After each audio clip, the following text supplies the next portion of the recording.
Welcome back, Fantasy Moto fans, to the PulpMX Fantasy Show. I'm Donnie from RotoMoto, and in this video I have 5 riders I want you to look at when making your picks for Foxborough 2022, tips for the FFL, weather report, race day schedule, and an early look at what my team could be come Saturday night. And stick around to the end to find out how you could win race shoes and autograph memorabilia even if you aren't good at the game. This weekend's race is in Massachusetts, and it will be the final 250 East round of the season. So no holding back here, as every rider in the small class will be pickable in the East-West finale 2 weeks from now in Salt Lake. With only 3 rounds to go, make sure you know what you are playing for and pick accordingly. If you're still in the hunt for your league Supercross season, then continue to do exactly what it is that brought you here. And remember that national numbers are given out for the combined scores of indoor and outdoor, so if that's something you are striving for, remember to pick smart as well. But if you're completely out of the championship, now is the time to go full send and try to take home a jersey or other weekly prizes.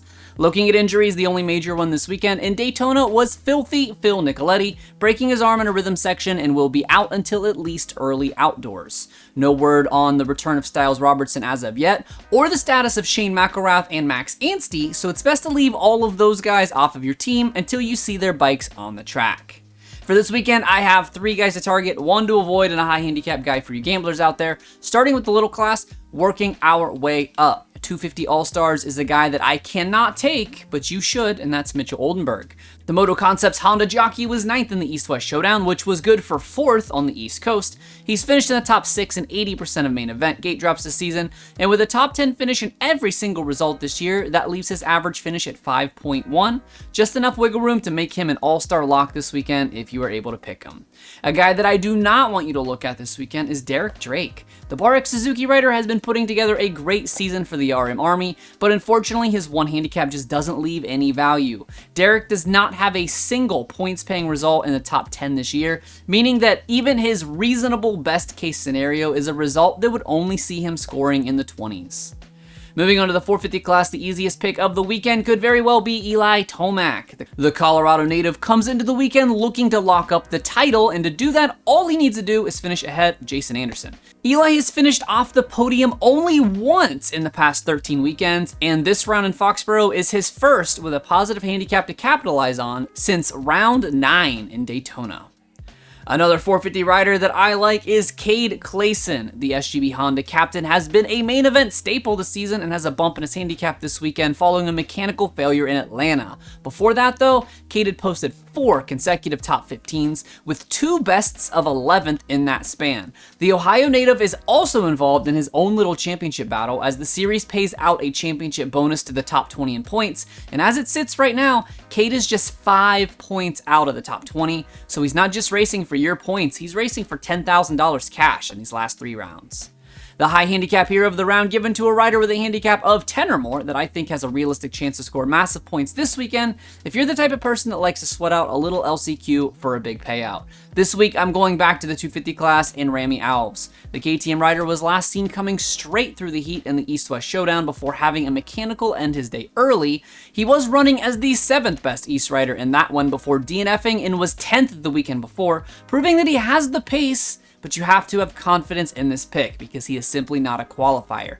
Do not be scared if he qualifies outside the top 20. He's never been one to throw down blazing fast hot laps, but a racer at heart instead. Moving on to the FFLs, it's a relatively short start straight, but almost an entire lap this week. Gate pick is going to be a big one, so I would look at guys that win heat races. Jet remains the favorite in the 250 class, but it is hard to ignore RJ going 4 for 4 in St. Louis. The 450 is as disputed as ever, with 20 starts split between 9 guys. Tomac has the numbers, but I might look Chase Sexton here, as many of Eli's have come from very long start straights, and Gillette Stadium is not one of those stadiums. Speaking of the stadium, this is an open-topped weekend, but the weather shouldn't play a major factor into the racing. A 0% chance of rain with a high of 64 around gate drop should make for some good racing in the New England area. And this is the final East Coast round of the season, and it's another brutal time program for those residing out west. Race Day Live kicks off at 9 a.m. local time, which is a disgusting 6 a.m. for those on the Pacific Coast. RotoMoto Patreons will get the enhanced cheat sheets first at roughly 1 p.m. Eastern, and I will have them out for the rest of you on the PulpMX Fantasy Twitter and Instagram accounts about 90 minutes before the show. And the picks lock, gates drop, 3 p.m. Eastern, noon Pacific.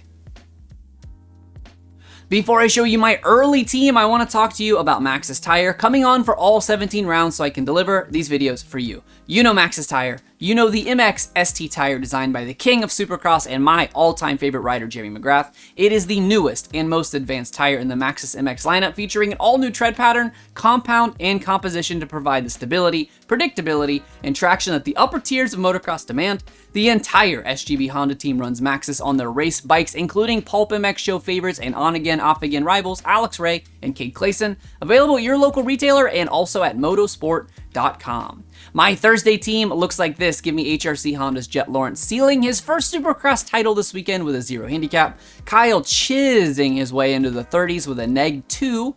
I have Privateer Marshall Welton with a 9. And rounding out the little squad is high handicap hero Rami Alves with a 10.